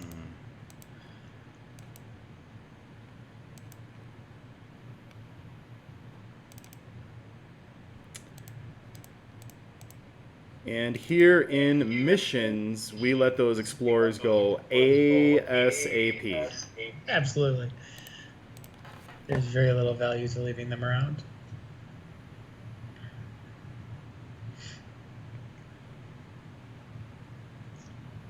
So knowing that you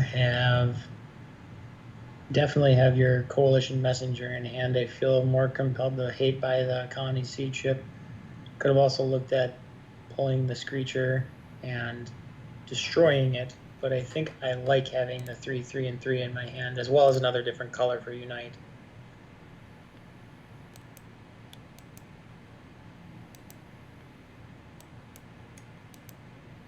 Nice. Always happy with a Hawk. It's outside of my missions, but it's good utility. It's a great card. That's one of the really fun and important things about the Frontier set is all the cycling, draw and discard. Oh, I think I'm going to try to control the row here. Oh, that stinks.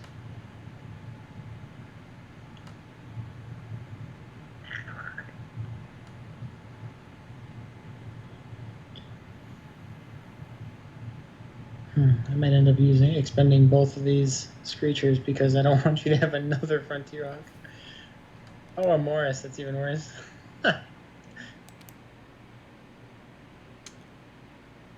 Yeah, in fact, I might even leave that out there when I Screech here. Mm-hmm.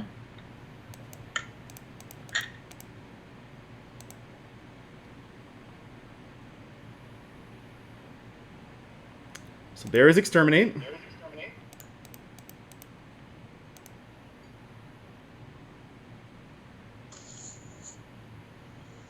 Warp Jump.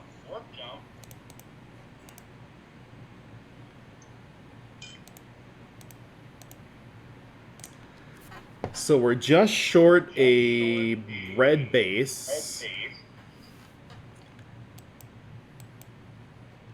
I think we're going to Morris first in looking for it.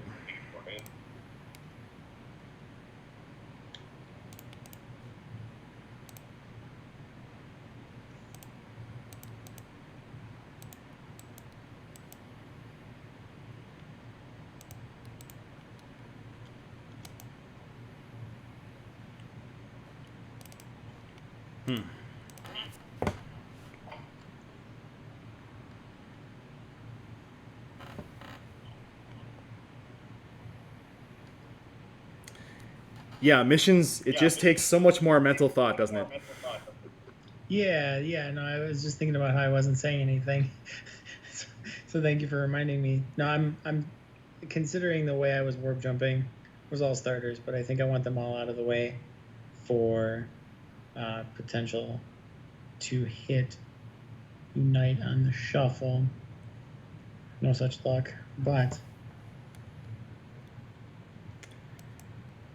And so what we're kind of seeing, Shannon, your play, even outside of missions, still right now is very conscious because you are scrutinizing. Do you feel yourself slipping into any sort of autoplay tendencies? I know you even pointed out because it felt consciously weird when you hit play all. Yeah. I don't know. I feel like it's different every time. Like I feel like it depends when I'm playing. It depends on my mood. It depends on if the kids are with me. It's just different all the time, I guess. But missions scare me. That's the one thing I know. And knowing that we're hearing years like 2019 and 2020 for you coming in heavy, this is actually kind of a lot of cards to take at once. Are you playing everything at once right now? I mean, you sort of have to for Dodgeball, but in your practice and in your trying to learn, are you doing big deck or are you focusing?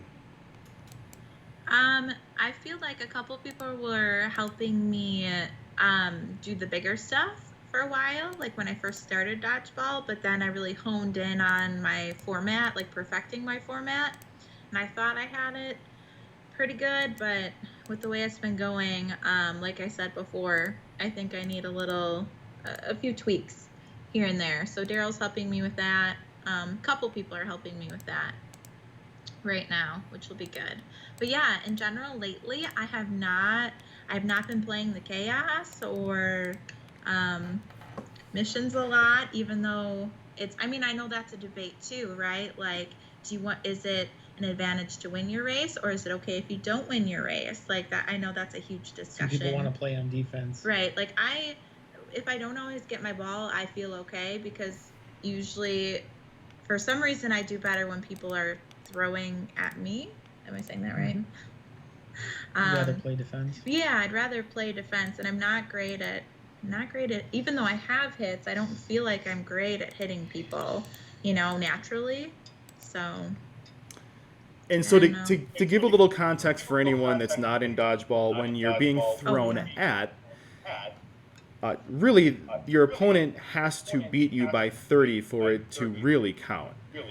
So you can kind of lean into defense, maybe some posts, maybe some authority gain, or you can try to set up a big crazy situation where you actually win definitively by 50 and catch the ball and eliminate. So there's a different play when you're throwing and you're catching. Right. And Shannon is saying, I think I might right now kind of prefer and feel a little advantage playing defensively. definitely. And we've seen That's that what- there yeah, are it's what I defensive feel now. specialists.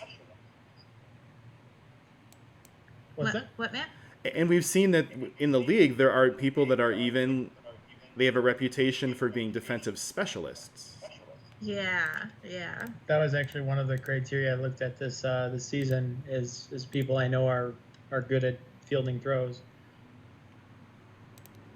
Guys like Siago and Tuna Slap are really, I mean, excellent defenders. So Yeah, I'm having Dodgeball is trouble fascinating. finding this last mission. Unite. Ooh, unite.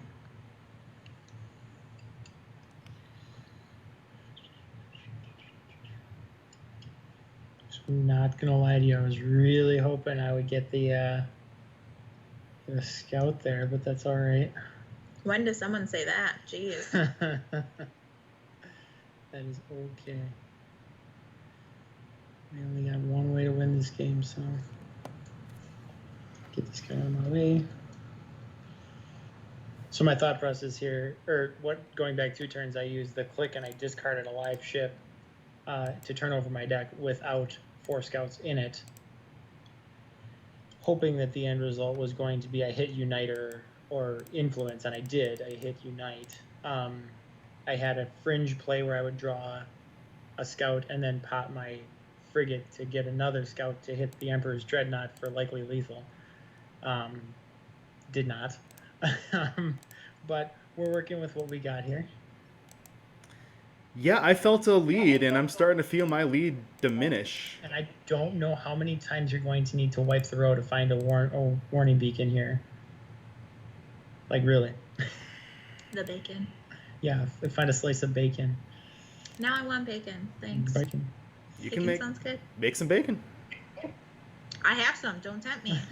I will leave Don't to make push her. bacon. Did you guys ever play Pass the Pigs? I've seen the game. I have a video of my kids laughing hysterically at it in Target. Anyone says making bacon, that's all I remember is the Pass the Pigs game. You gonna go fishing for the bacon here? Yeah, I'm gonna have to.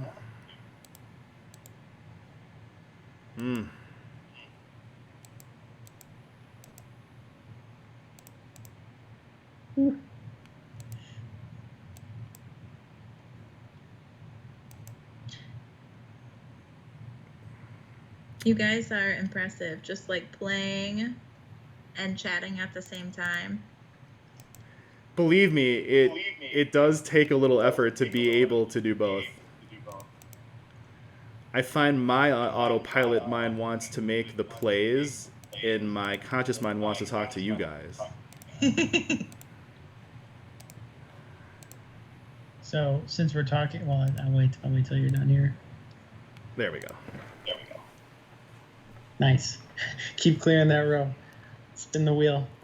So one of the things I have in my hand, and I see people do this, is I have Unity Fighter, and I do not want to clear anything from the row because I would like to defeat you, and I do not want a Galactic Summit to come and ruin my day. That Galactic Summit. So somehow I got out of there. Good because of game.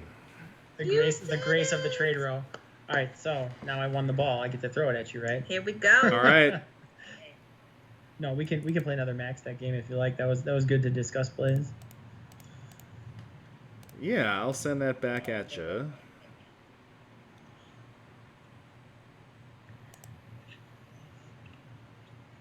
I definitely think you started extremely fast, and honestly, you're a victim of the trade row. I mean, you had the stealth base popped up, but you had no way to acquire it. And I did what I could to clear through it, and I did not sort of pivot towards damage, so that you did a nice job of doing so. All right, so I have, if you want to talk openly about missions again, hopefully you don't have Armada again because you got great drawing gambits again. I have Defend, Monopolize, and Ally. Looking it over, I have Veteran Pilots and Frontier Fleet, so Frontier Fleet again. it's not a horrible gambit, but it is less potent than something like your gambit's Rise to Power. I look at using my missions possibly as an ability to continue a damage press, hitting an ally or a defend that helps me forward more damage to your face. So I unfortunately got stuck with the dominate, exterminate, convert. So pushing me sort of towards colors. 3 colors. These are harder to make work if you can't figure out a good order for them. So I might be looking at a damage race that is just bolstered by the completion of a mission or two.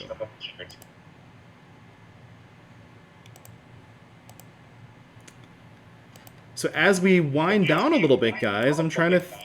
what are some other things we can get people to know about the Gesslers? I know earlier you did sort of reference photography in passing, but you did use the word gig. Is that something you do for some extra cash, Shannon?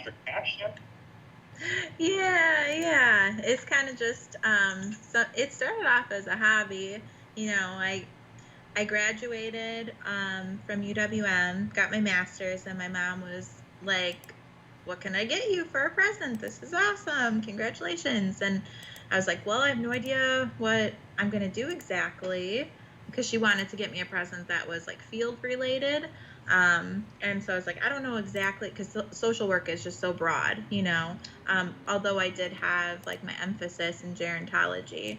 But so she wanted to get me a present, and I was like, you know what, could you just get me a camera? Because I just had a baby. I just had Ruby, who's going to be 6 on Saturday. Yay!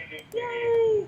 And so she got me the camera, and I started taking pictures of her, and then I started getting comfortable with that and started taking pictures of people, some nature here and there. And so now I tried it out, and people liked it. So I was like, okay, I'll do it here and there. So I do it on the side for fun. Okay, and by people, are you doing pictures for people, things like graduations, weddings, or are you what does that entail? Yeah, so I do a lot of family sessions. I have a great deal of patience, so I do a lot with kids. And because you have to be super patient to do pictures of kids, because they're just all over the place. They have energy, they're crying, they're hungry, they're tired. So I do a lot of family sessions and weddings here and there. I'm very selective about who I pick for weddings because I'm a one-person shooter. I know that sounds funny. But I mean, and I don't charge as much as other people. So I make sure that people look at my page and say, okay, if you like my style, then you can go with me. You need to know that it's just going to be me. And then if they're okay with that, then we go for it. But weddings, yeah, I'm a little more careful with that because, I mean, it's a really special day. And if I miss a moment, I don't want to wreck that for anyone. So I just make sure that they know, like, this is how it is. And if you're great with it, good, let's do it. But yeah, so I do that. It's pretty busy right now in fall with sessions. So that's really picking up. And I do some newborn sessions here and there. Do a little bit of everything, really. But weddings is probably the least, just because it's a really big deal. But I've done about three weddings. So, yeah. No, I get it. That's a lot of pressure to put on someone, because if you slip up a little detail, it's a really big deal for a small amount of people. And Right. Absolutely. However, as much as she talks, she's a wonderful photographer. She's good at capturing the moments. I mean, you hear she's discussing all of her plays and everything. That's what goes through her head when she's doing, I mean, anything. It's analytical, and it's when it comes out, it's excellent. Thanks. I am at 22. You're what? I'm at 22 life. When did that happen? That was a perfect question for you to ask while I was focusing on playing. And no, I'm kidding. But no, that's actually, I mean, we both discussed how our battle plan right now, looking at these missions, each might be to just use 1 or 2 along the way to complete a a damage win, and especially on my side, looking at veteran pilots and Frontier Fleet. And I try to go after my missions, and it's not going to pan out. It's just not showing up in the row. It's a marked lack of bases. So Matt, like I've said before, I love the pinball machines in the back. Can you tell us a little bit more about that? Like, I don't remember, do you play in any leagues, or, because I have a friend who does that. Yeah, how does that work? So, thank you for asking. Yeah, I am big into pinball, obviously evident by that they're in my one-bedroom condo. I have got no spousal oversight to reclaim the dining room behind me. Yeah, we started actually going out specifically for pinball several years ago. There's a lot of really great spots here in Denver. I've always been mildly interested in pinball since back, at the arcades as a kid, but really it stepped up when I did move here. And there's several good spots to go out, and it's a relatively inexpensive hobby going out for it until you start buying them. But yes, about 2 years ago, we started looking at leagues and tournament. These are far less daunting than people think they are. I think people have an idea that you're going to walk up and you're going to play a game, and then you're going to be on a list with 26 other people, and you just have to see where your score ranks. In fact, it's head-to-head. So you're playing against, in tournament, one person, and you're gonna play one game, and you're gonna go report it. But you are going to have 3 lives. You're going to have to lose 3 times before you're out of the tournament, which means that everyone still gets to play and still gets to experience it. Okay. And what's fantastic is, much like you were talking about in our group, the pinball players are very willing to help and offer tips on the rules of what's going on each table, what you need to do, things to look out for. And it has its own community that's obviously subjective place to place. Here in Denver, it's pretty fantastic. And it sounds like if there are leagues and tournaments where you're at, there might be some element of that as well. Very cool. I didn't know much about that. Do you ever feel like torn between pinball and Star Realms, or? It's an interesting way to phrase it that way, but I guess when I go out for pinball, I kind of put my phone away and just take in that experience. And then obviously I work Star Realms turns into every other minute of my life. Just kind of, it feels like. But no, I mean, in my time where I did sort of step away and I wasn't quite as active community-wise, and I'm at 2 Life, good to see. Oh, geez. Yeah, that's probably when some of the pinball more ramped up, and now it's a good balance.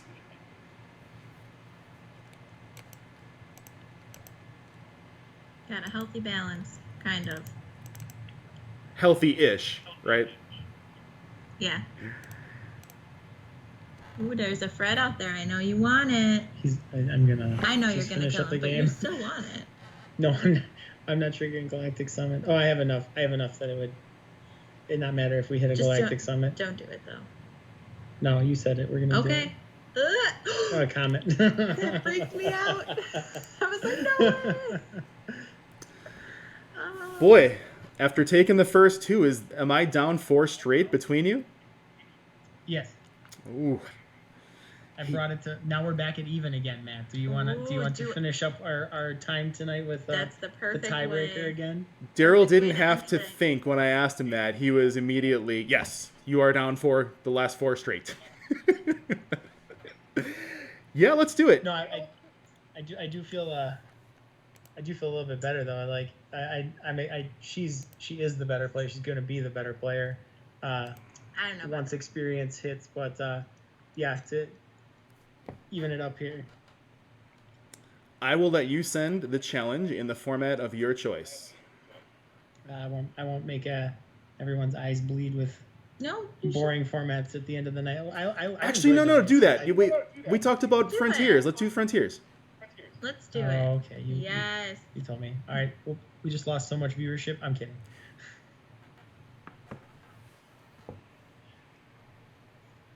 I will definitely lose this game because we've talked all night about how it's something I really enjoy and it's a specialty.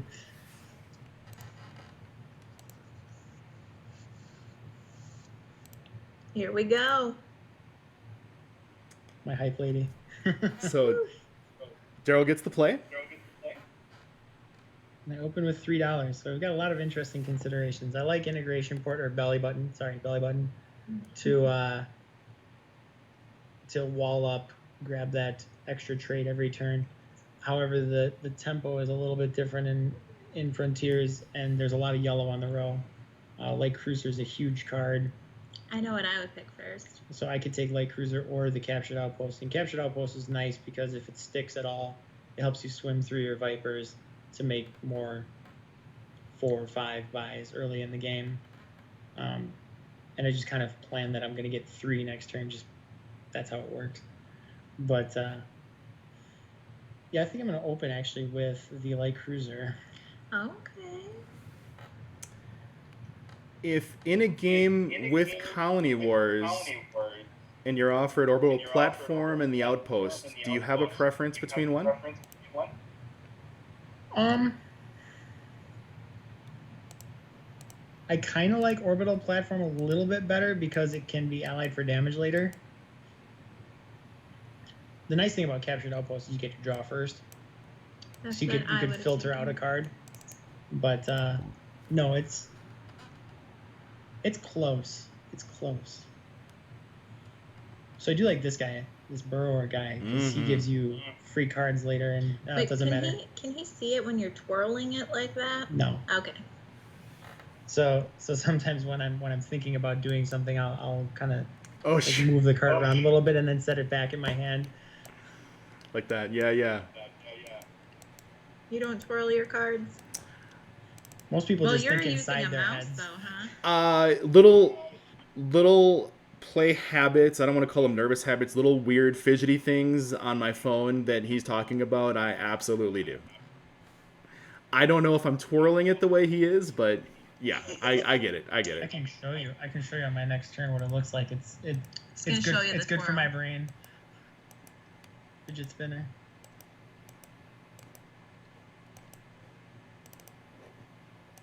So you could have had the Captured Outpost then. It's not better though. Nope, there's the twirl. Oh, I didn't show you like I promised. Okay, next turn. The dangerous thing about this and the nice thing about the discard is that I could have filtered out you have 6 in your deck, so your best is Pulverizer right now, which is good for me. I like Pulverizer too. That's another. Sometimes it doesn't make sense though, but I just always want to buy it. I have a Pulverizer that's signed by the one and only Silent Al. Nice. Yeah. Nice. So when I buy things on my phone, I'll oops, not an Explorer. I'll take this builder bot right here and I'll kind of twist them around a minute and I'll be like, nah, I don't want that. And then I decide, yes, I do want that. Yes, I don't necessarily twirl it, but if I grab a base, it'll be weird because I'll move it slightly up and it'll want to right itself horizontal. And then I'll put it back in my hand and it puts it back vertical. No, stop that. I think we're going to pulverize this Nexus. Pulverize. Grab that Destroyer bot. That Destroyer bot. So we talked about this card. I like Cargo Craft a lot. If I could have afforded the Moonworm Hatchling, we would have done so. But Cargo Craft should hopefully serve us down the line here. Because that Light Cruiser has gone completely unsupported since turn 1. Steph loves that card. Every time. Full Cargo Craft? Yeah. She loves it. And it's done good for her. 4 or 5. So I quickly clicked before you ended your turn, and I know you have Farm Ship, Plasma Bot, 2 Scouts, and something. So hopefully that something isn't Moonworm Hatchling, that you buy as something humongous. However, I do like Blob Miner. Mm-hmm. In any phase, I actually made Cutter-like comparisons to that card, not because it's like Cutter, but because it's an extremely valuable 2-cost. Because it helps you control a row, it gives you 3 trade, it gets out of your way when it's less useful. It's definitely the best yellow. I'm sorry, Blob 2, correct? Yeah. Yeah, no debate. Bloody. I mean, cards like Battle Pod and stuff are really nice, but Riot. Hmm.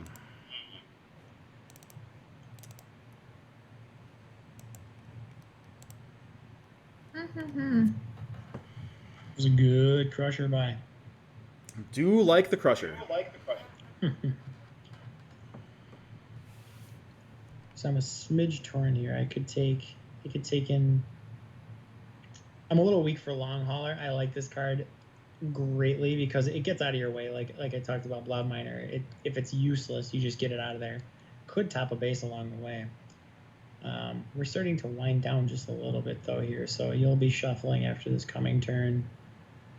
I will have a little press coming in my deck. I could. We'll give it a try. That's the card I don't give enough credit to Long as well. Hauler? Like, I just don't buy it enough and like experiment with it enough. We are much too late for those. Yeah, 25, 30.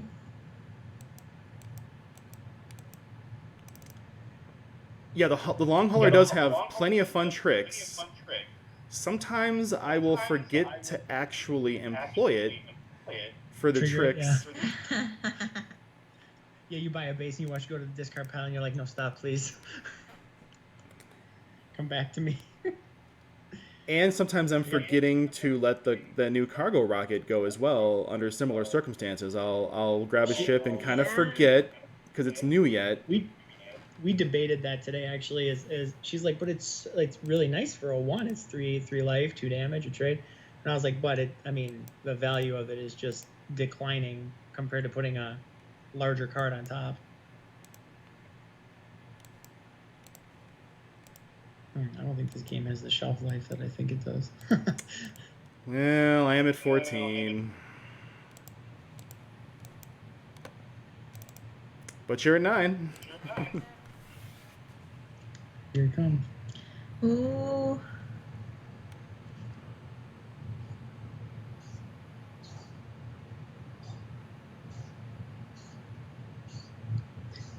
And now Kat looks like she's gonna throw up. Our cat's having a hairball right now. Hopefully you can't hear that.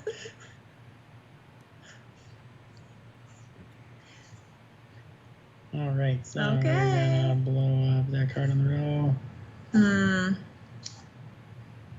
I could have the Imperial Frigate, but who knows? I think you likely have Fatal in hand, and there's nothing I can do about that. But I like that. It's fun to have. You swipe so fast. I'm like, so if you have the quote dodge, you got it. 8. Oh. Oh. Nice. Oh. Nice. And now we're just gonna have to live on the series is in my favor now. Very rule nice. number 1. Great game. Rule number 1. But that was a miss. I told you I barely ever miss, and I did. Well, guys, I started strong tonight, and you guys cleaned up the final, 5? Yep. I had to think about that one for a second. I did.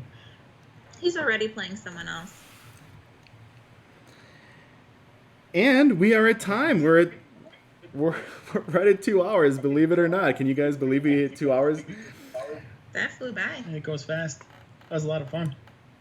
Yeah, and with that, we are going to very much thank Daryl and Shannon. Do you guys want to get any other final words or topics in before I sort of bring us to a close? I don't think so. I really appreciate you having us on. It was a lot of fun. Come join the Academy. It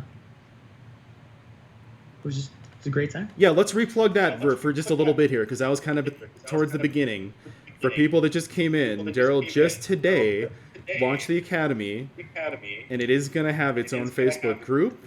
You can request membership right now through the post that is in the main group. And once again, this is going to focus on some mentorship in specific contexts. And it's going to talk about how you might play differently, and it's going to offer the ability to practice with people looking for similar goals. And I think this is going to be really great. Yeah, so like you said, it works a lot like kind of like a group mentorship thing. Everybody's looking to up their game in one way or another. We might have a couple of uh, more higher level players that are humoring us. Perhaps they're in there to learn something too and just discuss the game in more depth. But hey, if you're weak on top row, let's talk top row. The first discussion post we have, and we have some pretty good comments, is when you open a game and look at the sets, do you treat something differently? Do you play differently based on what you see? Do you play, hey, yellow is going to be better because we're playing with frontiers, or I have to be really careful not to play all because I could trigger a comet. There's events in this set, things like that. And we have some good discussion going already, and I'll add that. I know the next discussion topic is pretty easily going to be dodgeball differential, creating distance between yourself and your opponent, and how you tactic that out. But I definitely invite everybody who wants to jump in and up their game. Come on in. And I certainly will. Shannon, Daryl, Mr. and Mrs. Gessler, thank you so much for coming on. And we are going to hope to maybe even have you on again someday. Ooh. Happy to be back. Thank you for having us, Matt. It was really fun. And everyone else, thank you so much for coming in. Again, anyone that was here live, extra special thanks, but also anyone that does happen to catch this on replay, either on Twitch or YouTube. Next week, guys, Dave Birdlaw Logvin. We're going to talk to him about, of course, Star Realms, but we're going to talk to him about Hero Realms. We're going to talk to him about conventions. I know that that's kind of rough this year, but he is an avid convention goer, and he has worked his way into becoming a valued member of the community entirely through face-to-face interaction with people at conventions. So we're going to get a little bit of that here. Looking forward to that. And again, he is also a game designer, so we're gonna talk to him about that. Also, of course, Wednesdays, guys, that's when we will interact with Chad and do challenges. That's gonna be it, guys. Thanks so much. We'll see you next week.